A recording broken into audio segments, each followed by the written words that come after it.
नमस्ते बच्चों, आज हम लोग रैपिड का जो 8वां पार्ट है, एक थी मनु, जिसे डॉक्टर वृंदावन लाल वर्मा ने लिखा है, उस पार्ट को हम लोग करेंगे।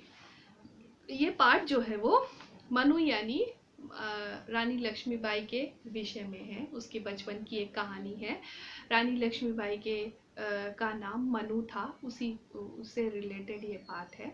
तो इसमें उसकी वीरता के बारे में, वो एक वीरांगना थी, वो किस तरह से वीर बनी, उसके मन के भाव, वो किस तरह से बड़े से बड़े परेशानी को चुटकियों में हल कर देती थी और बहुत ही निर्भीक और निडर थी, इसके बारे में इस पाठ में कहा गया है।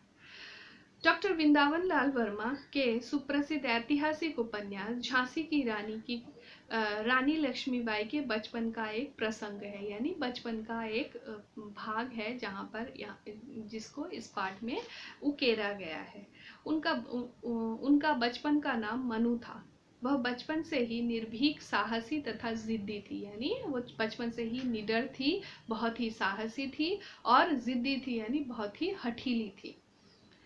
सन 57 के प्रथम स्वतंत्रता संग्राम की वह ज्वलंत चिंगारी थी, यानी भारत में जब ब्रिटिश राज चल रहा था, तो जो सबसे पहला संग्राम, स्वतंत्रता संग्राम चला था, वो सन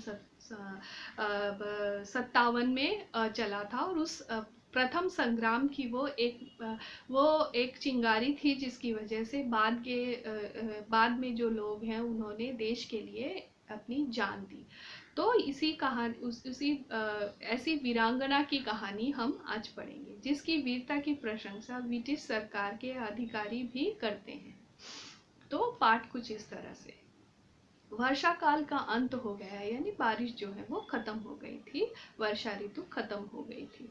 कभी कभी झीनी झीनी बदली हो जाती थी, यानी बरसात चली जाने के बाद कभी कभी धीरे धीरे बारिश होती है। तो यहाँ भी धीरे धीरे बारिश हो रही थी कभी कभी, परंतु उस संध्या के समय आकाश स्वच्छ था, यानी जिस दिन की कहानी यहाँ कही जा रही है, उस संध्या में आकाश जो है वो एकदम साफ था, एकदम बादल नहीं थे। सूर्यास्त होने में थोड़ा सा विलंब था, यानी सूरज जो है वो ढलने में अब भी थोड़ा समय बाकी था। बिठूर के बाहर गंगा के किनारे, बिठूर जो है जहाँ पर मनु, मोरोपन, तांबे और बाकी सब जो थे उसके मित्र बंधु, उनके साथ वो रहती थी। तो बिठूर के बाहर गंगा के किनारे 3 अश्वारोही यानी घुड़सवार, घोड़े पे सवार, तेजी के साथ चले जा रहे थे।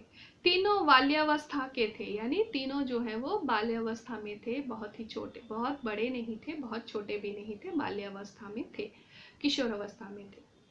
एक बालिका, 2 बालक, यानी 3 जन थे घुड़सवार, उसमें से एक लड़की थी और 2 लड़के थे। एक बालक की आयु लगभग 16 वर्ष यानी 16 साल, 16 ईयर्स की थी था। दूसरे की 14 से कुछ ऊपर, यानी वो 14 साल से थोड़ा सा बड़ा था। और बालिका 13 से कम थी, यानी जो लड़की थी वो सबसे छोटी थी, वो 13 साल से भी छोटी थी।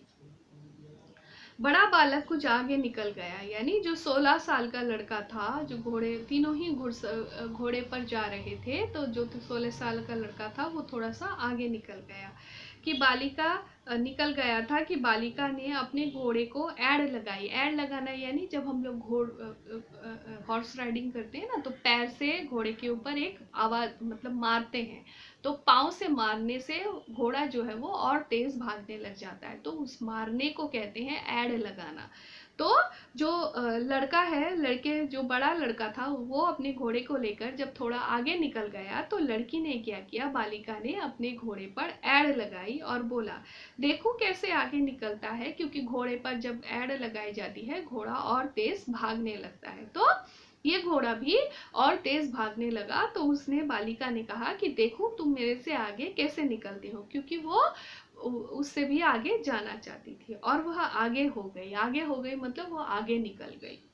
बालक ने घोड़ा बढ़ाने का प्रयास किया, तो उसका घोड़ा ठोकर खा गया, यानी बालक भी आगे बढ़ना चाहता था, बड़ा बालक जो था, बड़ा लड़का जो था, वो लड़की से आगे जाना चाहता था, इसीलिए उसने भी अपने घोड़े को की लगाम खींची और वो आगे निकलना चाहता था, लेकिन उसका घोड़ा जो है वो ठोकर खाकर खा गया और बालक धड़ाम से नीचे जा गिरा। यानी ठोकर खाने की वजह से उसका घोड़ा जो है वो अटक गया और वो जो लड़का, बड़ा लड़का घोड़े के ऊपर बैठा था, वो नीचे बहुत जोर से नीचे जा गिरा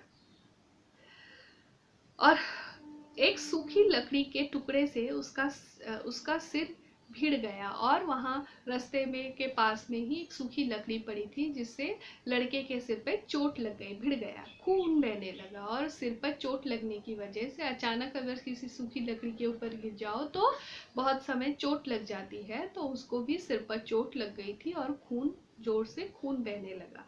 घोड़ा लौटकर घर की ओर भाग गया। यानी घोड़ा जो था वो पालतू घोड़ा था, उसको पता था, तो जैसे ही घुड़सवार नीचे गिर गया, वो डर के मारे घोड़ा जो है वो सीधा वहां से घर वापस आ गया। बालक चिल्लाया, मनु मैं मरा। यानी वो जो बालक था, बड़ा बालक, वो गिरा जैसे ही और उसके सिर पे चोट लगी, तो वो जोर से चिल्लाया कि मनु मैं मर गया। बालिका ने तुरंत अपने घोड़े को रोक लिया, घोड़ा मोड़ा और उस बालक के पास पहुंची। यानी वो बहुत तेजी से आगे बढ़ रही थी, लेकिन उसने जैसे ही उस लड़के की आवाज सुनी, वो उसने अपने घोड़े को रोका और घोड़े को मोड़कर वो फिर से बालक के पास पहुंच गई। एक क्षण में तड़ाक से कूदी। यानी वो बहुत ही फुर्तीली थी और एक ही क्षण में वो अपने घोड़े से नीचे कूद गई। एक हाथ से घोड़े की लगाम पकड़े हुए झुककर घायल लड़के को ध्यान पूर्वक देखने लगी, क्योंकि घोड़े की लगाम छोड़ दी जाए तो घोड़ा जो है वो भाग सकता था, इसीलिए उसने एक हाथ से घोड़े की लगाम पकड़ी और झुककर नीचे होके उस लड़के को अच्छी तरह से देखने लगी, ध्यान पूर्वक देखने लगी, यानी अच्छी तरह से देखने लगी। माथे पर चोट आई थी और खून बह रहा था। यानी उस बालक के नीचे गिरने से उसके सिर पे चोट लगी थी और बहुत जोर से खून बह रहा था। बालिका मिठास के साथ बोली, घबराओ मत, चोट बहुत गहरी नहीं है, क्योंकि वो बहुत ही स्थिर स्वभाव की थी। उसने बहुत ही पेशेंस के साथ उसको कहा कि घबराओ मत, बहुत छोटी सी चोट लगी है, गहरी चोट नहीं है। मंझला लड़का भी पास आ गया। यानी जो 14 साल से कुछ बड़ा लड़का था, वो जो दूसरा लड़का था, वो भी उनके साथ ही घुड़सवारी कर रहा था, वो भी वहां पास आ गया, उतर पड़ा और बहवल होकर वो अपने साथी की चोट देखने लगा। यानी वो भी अपने घोड़े से उतर गया और वो भी अचंभित होकर अपने साथी को लगे हुए चोट को बहुत ध्यान से देखने लगा। नाना, तुमको बहुत चोट लग गई है। यानी जो गिर गया था उसका नाम नाना था। तो उसने कहा कि उस बालक ने कहा, जो दूसरा बालक था, उसने कहा कि नाना तुमको तो चोट लग गई है। नहीं, बहुत नहीं, बालिका मुस्कुराकर बोली। यानी बालिका जो थी वो बहुत ही निर्भीक और निडर थी, उसके लिए इतनी सी चोट कोई कारण नहीं था, इसीलिए उसने कहा कि नहीं, बहुत ज्यादा नहीं, बहुत नहीं है। बालिका मुस्कुराते हुए बोली, अभी लिए चलती हूँ कोठी पर, मरहम पट्टी हो जाएगी और बहुत शीघ्र चंगे हो जाएंगे। यानी मैं उसकी मरहम पट्टी करूंगी, यानी फर्स्ट एड उसको दे दूंगी, उसकी चोट पर पट्टी बांध दूंगी और बहुत ही जल्दी वो चंगे हो जाएंगे, यानी बहुत ही जल्दी वो ठीक हो जाएंगे और हमारे साथ खेलने भी लगेंगे।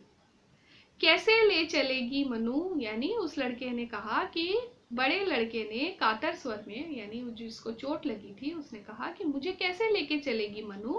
बड़े लड़के ने कातर स्वर में कराहते हुए, चोट लगी थी, दर्द से कराहते हुए उसने कहा कि तू मुझे कैसे ले चलेगी? मनु ने उत्तर दिया। यानी मनु वहीं खड़ी थी और वो बहुत ही शांति के साथ वहां खड़ी थी, तो उसने कहा, तुम उठो, मेरे घोड़े पर बैठो। यानी तुम उठ जाओ, मेरे घोड़े पर बैठो, मैं उसकी लगाम पकड़े तुम्हें घर लिए चलती हूँ। यानी मैं उसकी लगाम पकड़ती हूँ, तुम उस पर चढ़ जाओ, मैं तुमको घर लिए जाती हूँ। मेरा घोड़ा कहाँ है? घायल ने उसी स्वर में प्रश्न किया। यानी उसका घोड़ा तो भाग गया था, वहां दिख नहीं रहा था, इसीलिए उसने पूछा कि मेरा घोड़ा कहाँ है? मनु ने कहा, भाग गया, चिंता मत करो, बहुत घोड़े हैं, मेरे घोड़े पर बैठो जल्दी नाना जल्दी। यानी उसने कहा कि चिंता मत करो, तुम्हारा घोड़ा जो है वो भाग गया है, बहुत सारे घोड़े हैं, तुम चिंता मत करो, तुम मेरे घोड़े पर बैठो, जल्दी जल्दी बैठो नाना, जल्दी बैठो, मैं तुमको घर लिए जाती हूँ। नाना बोला, मनु मैं साध नहीं सकूंगा, यानी मैं इसके ऊपर चढ़ के ठीक से बैठ नहीं सकूंगा, मैं गिर जाऊंगा। मनु ने कहा, मैं साध लूंगी, उठो, यानी मैं तुमको पकड़ती हूँ, तुम किसी तरह से बस उठ जाओ। नाना उठा, यानी नाना जो है वो जो घोड़ा था मनु का, उस घोड़े पर वो चढ़ गया। तो आज का पाठ यहीं पर, अपना ध्यान रखना, ठीक से रहना, धन्यवाद।